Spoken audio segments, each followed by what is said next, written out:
how is Gordon Ramsay not diagnosed autistic? Or is he? I haven't looked into it, right? But it's not something that people talk about. And I want to talk about this, guys, to do with this whole idea I mentioned today about how everybody, like, you're being lied to in the West, right? And so, you see, when it comes to all this neurodivergence malarkey that we're talking about, we're not going to get into my thoughts on that because you guys know what I have to say about that. What we are going to talk about is how interesting they go about the diagnoses of it all, because obviously we're taking out the way my development with these types of things. Once again, my life has delivered and giving me my very own dosage of an experience with exactly what we're talking about, right? A heavy one at that. So I have a lot of experience with the neurodivergent community from all the different developments that they've had over the past 20 years or so. So, I know it's kind of like, how some of the gay people will be like, we were gay when being gay was only a thing, like a rare thing in the 70s. And like, they don't see themselves quite the same as the gays of today. You know what I'm saying? My examples are insane. Guys, I don't know what's going on up here. Too much, and yet somehow still not enough. Anyway, so I've seen this development. And what I find, as I find with mental health in general, this is why I have a problem with the mental health industries, is that there are right and wrong ways, according to I don't know who, which is the problem, to express said disorders or disabilities, right? Mental disorders, mental whatever you want to call them, right? Now, it's like I've said to you guys, I'll give an example that isn't to do with neurodivergence. It's like I've said to you guys about being depressed. Whether people believe it or not, there is a societally acceptable way to be depressed and a societally unacceptable way to be depressed. Because one thing I've learned about humans is we all respond, but we all respond differently. That's why everybody's sins is different, everybody's temperaments, habits, whatever's, because we all have different, temperaments. We all deal with things in different ways. And I realized that there are ways you're allowed to be and there are ways you're not allowed to be. Because there's a possibility, right? If you're a depressed person and you're just quiet and you're sad all the time and you whatever, and you struggle to do things, that's acceptable. That's acceptable, right? I remember, right? This is rest in peace. And she's actually one of the Christian people I just love.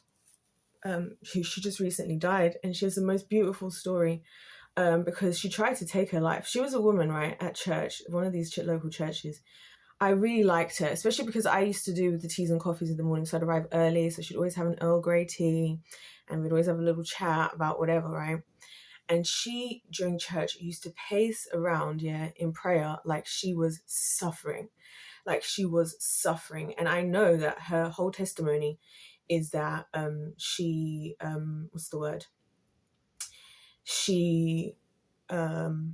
tried to kill herself, right, by running in front of a car, and she just looked and the car had just disappeared.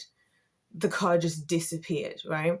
And I've heard these kinds of stories because there's another story of this other girl, who was in a plane crash, and she just went in a second from being on the plane to being on the ground in her seat in a split second, and it was a huge crash. And I've seen it in my own life. I've seen miracles, right? I've seen it, and I believe in it, right? But it's the fact that she was able, because her way of dealing with it, right, was almost societally acceptable. She's in church. She's praying, she's helping out in the church still, she's a lovely woman to be around, but she's clearly outwardly suffering and sad all the time because she'll just pace around with her tea, almost as if she couldn't even sit over how do you know what I mean? I don't know, I'm very emotionally intuitive. So, so she's doing this, and I'm like, that's an acceptable way, in church. If it's somebody having a crash out, if somebody crashed the hell out about everything, are we going to respond the same way? That's even in the church I'm talking about. This is what I'm saying about mental health and all that stuff. It's just there's acceptable ways and there's unacceptable ways to deal with what's going on. I'll give you guys another example. Cheating, because society has accepted that they decided that's not a way to react, to respond to anything happening in your life. Now, I personally would never cheat, and that's not because I think I'm so high mighty. I just genuinely don't like certain words next to my name. And like when God is ringing up the list of all my sins on Judgment Day, I don't want to see the word cheater in there. Like I've already added so much. I'm going to add more. And that's just not going to be one of them. It's just not something I want to be a part of, right? But that's one of those things that arguably someone does as a response to certain issues, particularly psychologically. But that's not acceptable, is it? No, exactly. And that brings me back to Gordon Ramsay, okay? Because I've always thought, and this is why I think they're lying to you, right? I've always thought that this man is incredible. Even before I saw that, I saw like more of the things I saw of him as I got to know him. I need to watch his series because I was listening to Shits and Gigs and they were saying that it's so good to see, and he's opening like 22 restaurants. He's opening all these restaurants in 6 weeks or something, and it sounds sick. I'm not gonna lie, it sounds like a huge entire project. And he's like designing like all these hotels at the same time. That's so freaking cool. Like, not hotels, sorry, restaurants and menus and everything. That sounds so much freaking fun. That sounds like so much fun. But anyway, I've always liked Gordon Ramsay, and because I'm of the viewpoint, right? It's the same way I look at playing games. I'm not somebody who likes to start games, right, on the easy mode or beginner. If I have the option, the first mode I'm going to play is the highest level, okay? Because I gotta know. I ain't got time to pussyfoot around, yeah? Like, let's get to because, the harder you're prepared, you're willing to just embrace the hardest things, right? That's what creates gold. That's what creates olive oil, right? The olive has to be crushed. You got to put yourself in an uncomfortable in situations, and you got to be prepared to do the uncomfortable and potentially, right, the unacceptable according to society, right? Because the truth is, bro, literally, if you can't handle the heat, get out of the kitchen. Some people didn't make it. He watched those that fell away, those that couldn't handle the pressure, right? This is what I'm saying about winning, right? So other people start to fall away the further you go, because then they get to the point when they realize, I couldn't do it anymore, or I gave up, or whatever. And you just can't give up, guys. You can't do it, right? And so he got himself to where he is.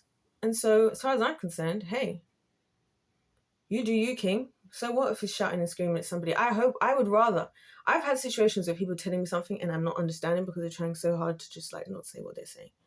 And then the worst thing is if that happens with me and somebody that I'm in any kind of relationship with, and then I realize that you've been trying to say the same thing for like 3 months and you just don't have the bollocks to just say exactly what you have to say. I now don't respect you as a person. Like, that's the thing. This is actually how I am. Like, genuinely, I don't respect you as a person. Either just don't have a problem, or whatever, like, or don't have anything to say, or don't try and just like, and it's always because people are afraid. People are so afraid of any kind of, confrontation. And I feel like, I guess because I've had so many unwanted confrontations, as in confrontations I did not initiate myself, I'm just kind of okay with it. It's not that big of a deal. I'm used to hearing people say this, that, this. My feelings are not getting hurt because I've heard it all before. So a little bit of a couple F-bomb here, there, and then the other from Gordon Ramsay while I'm getting to learn from Gordon Ramsay. I don't freaking care.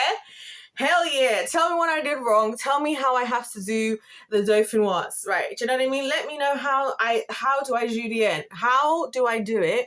Let me know, because I want to be the best I can possibly be, right? And this is what I'm saying, because if you look at the way that he obsesses over things, and the way he's obsessing, that you would say is neurodivergent, right? Because if you look at, again, this whole neurodivergence thing, any form of fixed focus, right, it's abnormal. It's now considered abnormal to have the ability to focus. That's why people now have this phrase, hyperfixations, because we've accepted as a society that the ability to stay focused is an abnormality. I just can't make this stuff up if I tried. I actually couldn't, because this is what I'm saying. They're lying to you, because those things is what's creating greatness.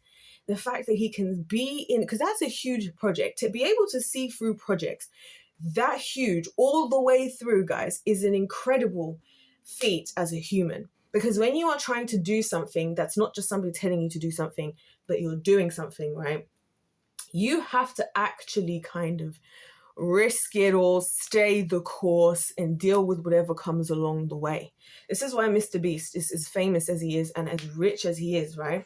Because you'll see in Beast Games 1, Mr. Beast will pay whatever it takes to make the best well-produced thing everybody's watching. He doesn't care. And I genuinely believe he would give up to his last dollar for a video just so that it was the best production ever. I believe he would do that. I actually genuinely believe he would, because he is like the final boss of hyperfixation. In the first 20 seconds, we do this. In the next 20 seconds, I've got one member of staff working on the first 30 seconds of the video. I've got this other one who works from about 1:31 to 2. It's so meticulous. Like in these games, they had like over 1,000 cameras. It's the biggest. Everything is the biggest it's ever been. Everything is the biggest it's ever been. The biggest ever, whatever you is, it's the biggest one. The biggest prize you've ever had. All of it. Yeah. All of that, yeah, because he's hyper fixated on it. And the thing is, he even said himself, he's willing to put his money, like the budget he got, I think, from Amazon was like 10 million for the first one, and ended up putting in like another 5 million, right? And then he had the 10 million coin clip, which I was just like, that is just crazy behavior. Because I don't know if you guys know this, but in the Beast games, right, there's a coin that comes into play at some point, right, of the show. And if you flip that coin at the end, right, because the final prize is 5 million, so it really is the biggest prize, yeah. Don't even get me started. This is what made me think about what a scam tax is, by the way, because anyway. So that's the final prize, but he has this coin, and if you flip it, right, if you flip the coin, if you're willing to risk it, you're either gonna, you can double the prize fund to 10 million.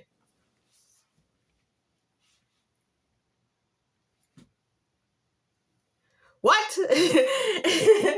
He's giving away money as bribes. He's bribing people 1 million to send all your team home, and you get to take home 1 million with you right now. Go and touch it. He's got it there for people to touch. The money's there. They get to, and you can see it. It's genius. It's absolute genius. That's what I'm saying. But all of these people, they have all the traits, right, that would be considered neurodivergent. Why don't we talk about that? Why don't we talk about it? Why don't we talk about it? Because the world wants us to believe that it's only relevant when used as an excuse for something, because we all need an excuse for why we couldn't do what those people did. This is why, like I say, I don't blame anybody else for my own whatevers. It's up to me to wake up and use my 24 hours to the best of my abilities. And if I don't do that, it's on me. If somebody else beats me, if somebody else is this, if somebody else is that, that's my own doing. It is what it is. You know what I mean? Or at least not trying. And like, the thing is, because the world has made it seem, this is why I'm like, why has he not been diagnosed? Why is he not considered something on the spectrum? Why is this not at the forefront of his career? Why is this not say that he was, right? And this is just me speculating my own thoughts. Like I said, I literally get hired even to specifically work with, you know, people with those kinds of situations and needs. And I'm like, you know, and not just from work, also personally. Like I said, I've known people who were, you know, really diagnosed back in the day before everybody was being diagnosed, of that. And it's just like, wow. So it really is interesting why people make that. That's why I've always found it so fascinating why people make their like things about them such a forefront thing about their personality. Like I've said this before, like I don't really care about anything. Like this is the same way I feel about being like a black person. Like a lot of black people, like I've had black people act like, oh, you're not proud to be black. I honestly think I'm the most healthily proud to be black, to be honest, because I'm loving life. I'm happy here. I feel like I took the dub, right? And like, I don't need to prove myself to anybody. Like, this is not the only thing I have. Like, some people, these things are the only thing they have to their name. And that's why people have all these titles these days, and why I don't want a title, guys. Listen, I don't need to be held to any title. Yes, I am this, and I am that, and I am that, and I am this. And then what? Like, that's why I don't even look into this type of stuff, because I'm like, you know what? And then what? What has changed? I'm still in the game of life, and these are just the cards I'm playing with. Like, at the end of the day, right? And again, going back to Gordon Ramsay, he also grew up in an environment of, you know, I can't remember if it was violence or what, but part of the reason he was so adamant to go out and do what he did was because of his home life. Because of his home life that was traumatizing, and his brother became a drug addict. And again, there's the acceptable ways of dealing with things and the unacceptable according to society, right? Isn't that interesting? Isn't that interesting? That's very interesting, isn't it? Because they're both responding in their own way to their own same trauma or environment they were in. But again, oh, the addicts, you need to get help. You need to get this. But then also, the Jury of the Sheep, let's say you can't win the Jury of the Sheep anyway. Gordon Ramsay, oh, he's mean. I remember when I saw him on, and I can't believe this guy just had like another baby, by the way. Like, honestly, but it doesn't surprise me because he is that kind of guy, honestly. These guys who are so comfortable having kids, oh, Lord Jesus, please keep me away. Right? Anyway, right? So he grew up in that environment, and so there was an episode where he did MasterChef Junior. I love that show. That's so good. I've watched a lot of his shows. I've watched Kitchen Nightmares, Hell's Kitchen. I love his shows, okay? Because I like him. I think he's funny, he's fascinating, and he's just funny, right? And also because he says a lot of crazy things with the kind of accent he has. It's so funny, right? And the thing about Gordon Ramsay, like when he was doing MasterChef Junior, oh my gosh, everyone's like, oh wow, I'm so surprised. Like it's like the two-dimensional thinking that happens here, right? The two-dimensional brain dead thinking that goes on in society. We're so surprised he can be nice because he crashes out and he uses a lot of energy and he says whatever that makes people uncomfortable. That one time he did that. That is now his entire personality, bro, get some brain cells. Like, go onto Amazon and order brain cells, because what do you think? Why are you so surprised? He's doing his job. He can do what he wants. Oh my gosh, we're so surprised at this guy who was like, that would be so nice with the kids. It's nice to see his nicer side. What are you talking about? That side was always there. And there's a side of him being nice that's doing that. Like, it reminds me of me being at university and my university lecturers. The day that we were humbled. Oh my gosh, guys.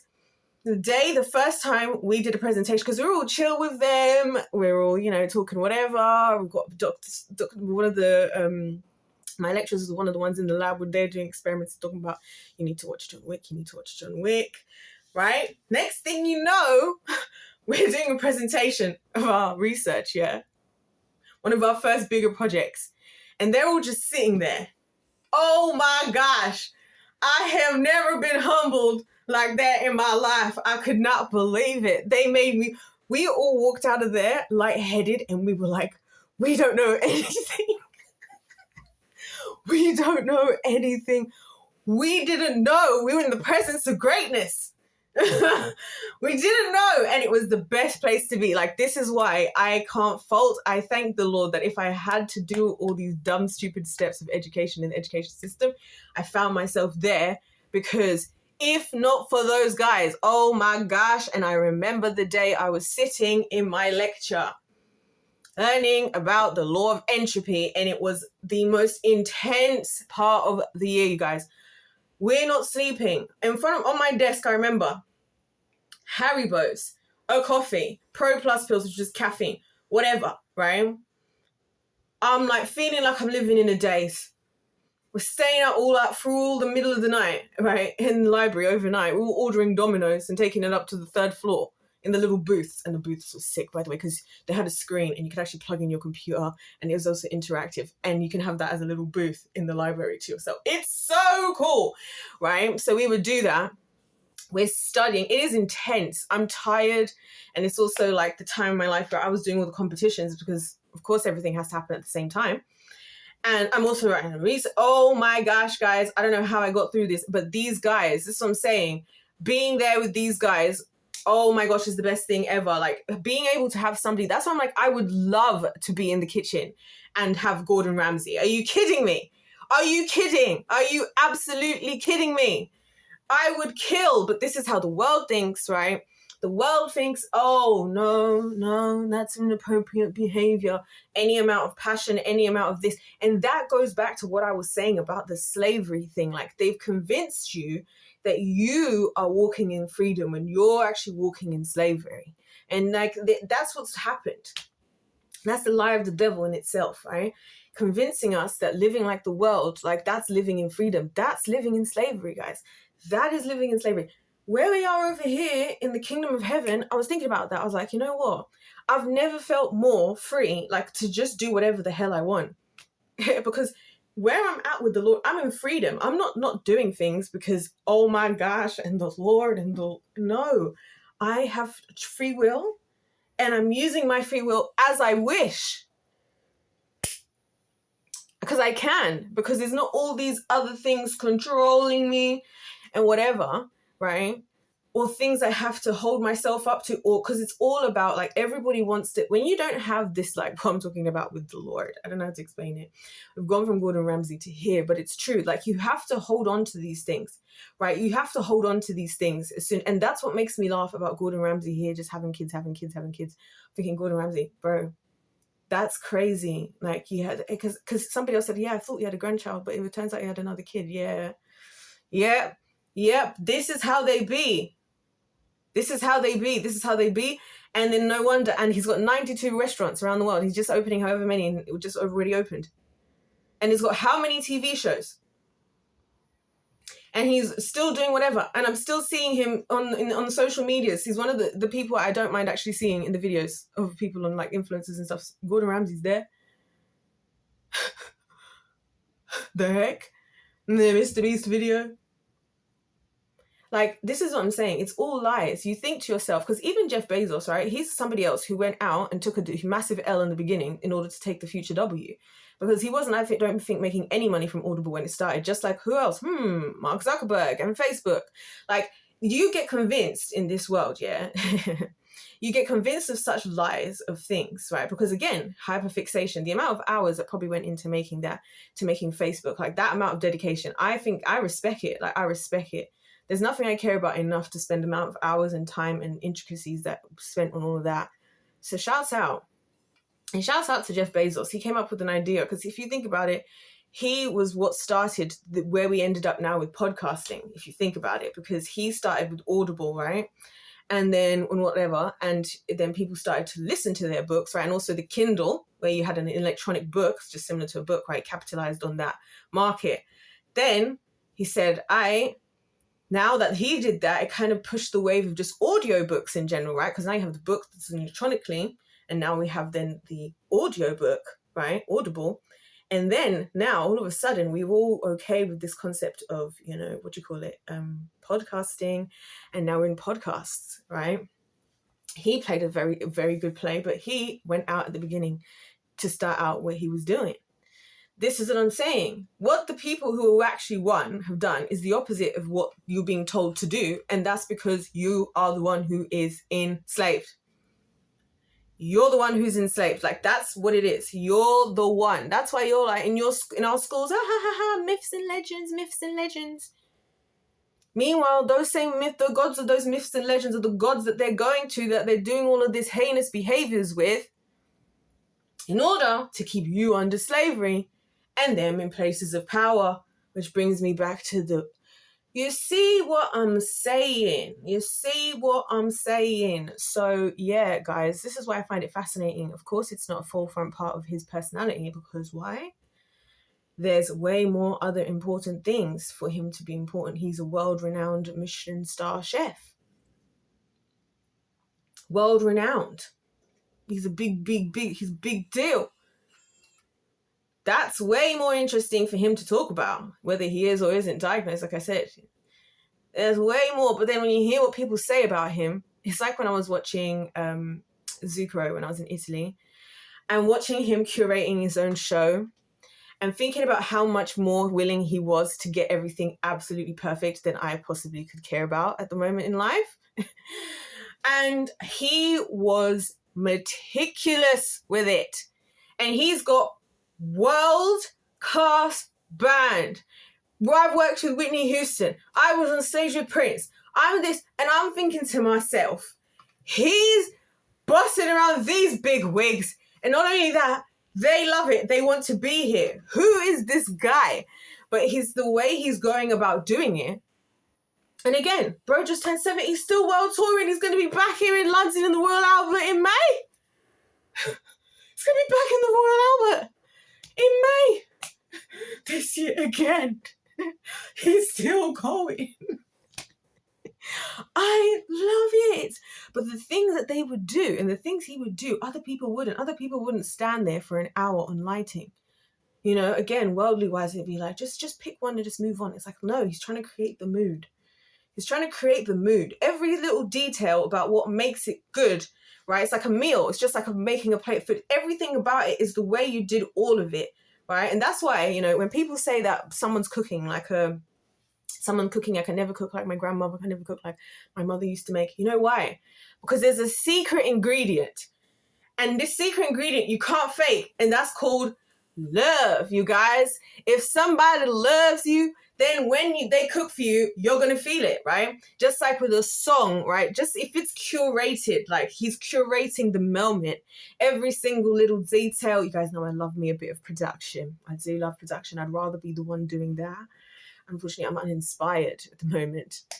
You know, but like, you know, that's part of the genius of it. But when you're watching on the outside, it's like, oh, why is that some person making such a big deal? Why are they spending so much time doing this? I could never talk to somebody that worked with those other artists and talk to them. I know they're on my band, but I'd be too scared. He's just going for it. And I just think, yeah, these people, they're doing this is the neurodivergence they didn't want you to know about. You know what I mean? According to their term, the neurodivergent, right? This is what you didn't know about, because Mr. Beast is freaking absolutely psychotic. Like, I watched all of his shows back to get back here. Every day, as soon as he's done, he's flying to his next shoot. And then his next shoot is going to be like, he buries himself for 30 days. And he actually does. And I know that he does because something I respect about him, which you guys know I care about, is he's somebody that doesn't like to win via cheating, right? He's somebody who likes to do things for real. Like, and he wants the realest of things. That's why I feel like watching Beast Games is so good, because it's like, you can tell that about him, because he really do a lot of shows. Like I told you, I've worked in production. There was one show I worked in production on, which made me realize I never want to work in production again when I was like a producer, because they were just trying to egg on what was happening on the set, and it was a dating show, and the whole idea was that they were supposed to just have a casual conversation, not seeing each other. This was like even before the days of Love Is Blind, not even seeing each other, and only answering questions from this particular deck of cards. And so the creator of this deck of cards was the one who had asked me to help with this project. So I was like, this is going to be fascinating. But all of a sudden, why are we meddling in with their conversation? Like, let it be what it's... And I just knew I couldn't do it from there onwards, because I was like, if this isn't real, if there's actually people egging this on or egging that on or pushing this question or pushing that question, bro, I can't be there for that. Like, I can't be there. I want it to be authentic, because authenticity, and this is the problem that I have as well, again, when I hear the older generations talking about, oh, you know, you guys, back in the 70s, yeah, you know what? My music was better in the 70s, 80s, 90s, because the people were freely doing these things. This was before there were rules and regulations according to society, right? People were just in people's, you know, houses, just jamming, making music, just doing this, just starting that, just whatever. Right? And then it got popular in the time when technology could keep up with it. And those are the people that became the stars, but it all started authentically. So everything we have now, this is why all of these industries are being ruined, because nothing's authentic in this life, guys. It's not authentic. It's not the real winning stuff. You can try and fake it, but if it's not the real deal, you can't, like I was saying about the recipe, you can try and follow the recipe, but if you don't have the secret ingredient, right, it's not going to hit the same. And the secret ingredient was always, guys, that there's none of us are normal. We have to lock in and find out what's special about ourselves, and we have to not find any reasons not to win at what we have been gifted in winning in life, right?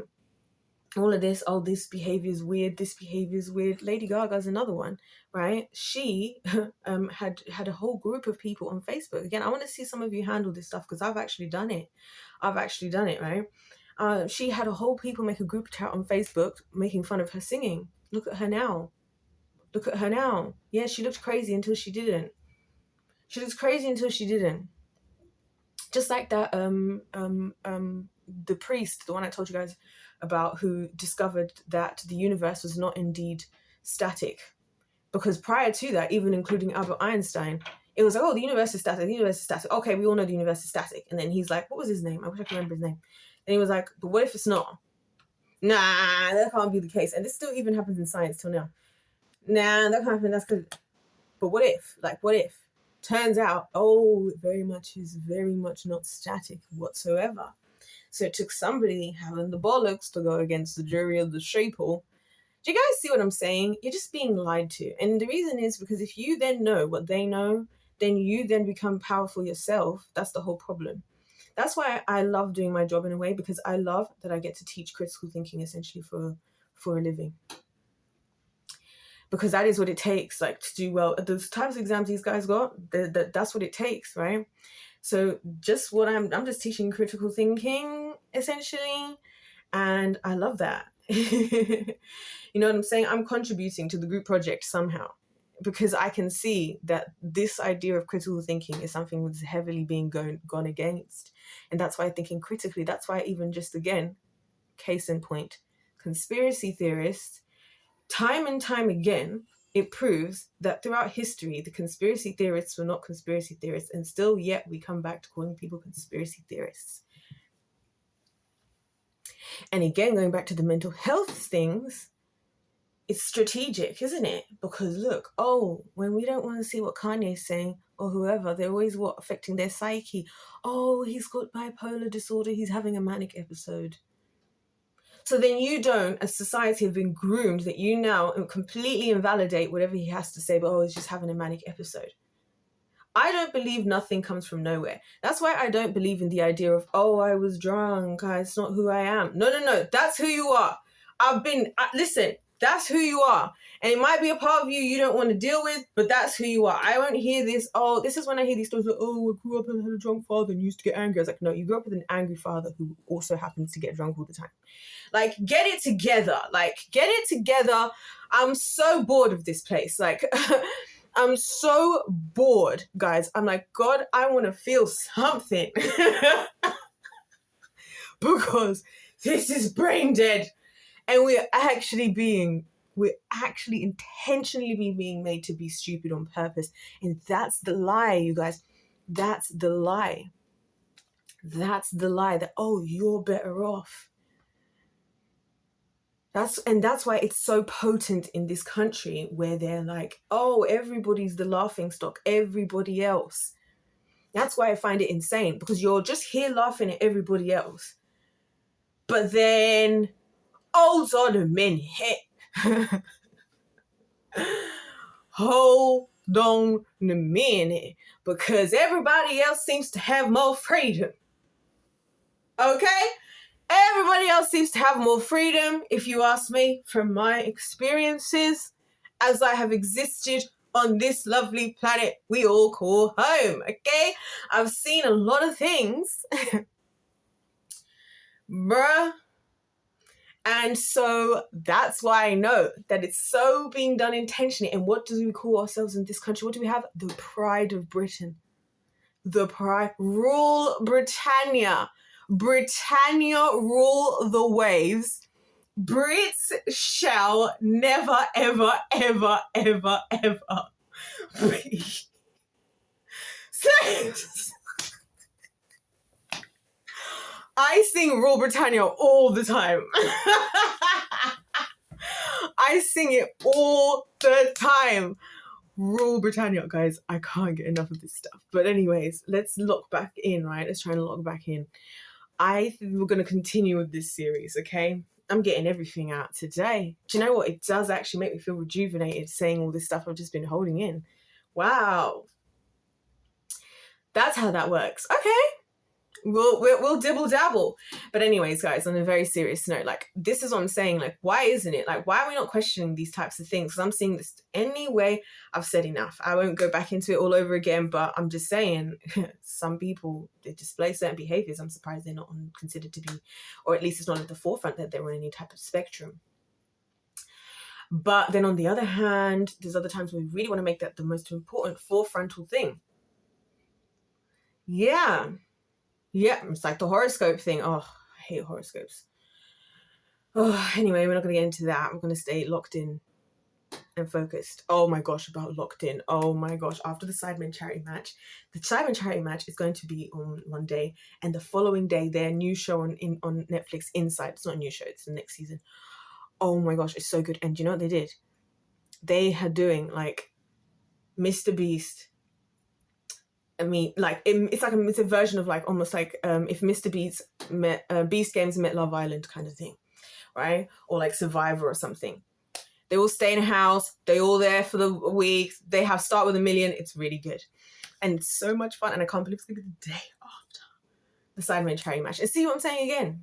They were all being laughed at all these years. These dumb YouTubers, these dumb KSI, these dumb this.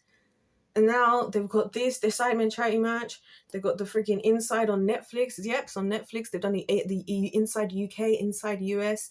I don't know which one it is this time, but I know some of the people on it. Oh my gosh, it's going to be so good. They've got all their products all over the world. They have their own streaming service, Side Plus. They're not on no Patreon. They're not on no... They've got their own whole Side Plus, their own site with their own videos, with their own subscription fee. These guys gone clear. They got their clothing line every season. They're updating. Then they do a partnership with SpongeBob. They did a partnership with Hot Wheels. They did a partnership with... It's insane. And the clothes are nice. I don't care. The Sidemen clothes are nice. And they only wear their own merch in their videos. Again, smart move. Some people should do that. I'm like, I didn't even know some people had merch. I'm like, why are you not telling everybody all the time? It's a rule that they all have to wear it, that they share among each other. We all wear the merch on camera. And it's true, because then I do be seeing like, oh, that's a really cute whatever. And you do see it. They got clothing. They've all got their own businesses. And again, these guys, I know I'm in my last few years of the Sidemen charity matches. I'm getting so excited because everybody's all getting married and having babies now. Yep. Ethan's trying for his second with Faith. They've all got friggin' stables because she likes to ride horses. And he's like, why is my house turning into a farm? You know what I'm saying? You know what I mean? And it's like, Simon just had his first child, you know what I mean? Which was really funny. You know what I'm saying? Everybody's getting married. Everybody's got married. Someone spent $250K on the wedding. Somebody else spent $150K. Simon and Talia all had Sigala performing live at their reception. And Talia's all got a song with Sigala anyway. Like, it's so cool. And then I look at everybody else who thinks they're the ones living life. These guys are just popping out, traveling, whatever they want to do. And then for an entire video to do this, how am I being entertained? Them as friends just rent a house, a mansion for a day and have a sleepover. And I'm here watching 2 hours. They just get to hang out with their mates on camera, basically. Excuse me. And then you want to sit in your high horse in your pride talking about anything when you think about the price of eggs. Guys, we're being lied to. Anyways, I'll catch you guys in the next bit. I don't know where we're going to go exactly next, but we're still going. That's all you got to know. I hope you guys are enjoying this. I know I'm on a different level of energy today, and that's because I've been planning to do this, and I told myself I will absolutely record today properly because I need to do this, because I need to get this series done, but it just feels like it keeps extending because you see now I'm like, but I'm going to try and see if we can link back into where we were with this whole story arc after Martin Luther. Can you believe it started on November 5th? If you remember the 5th of November, when gunpowder treason and plot.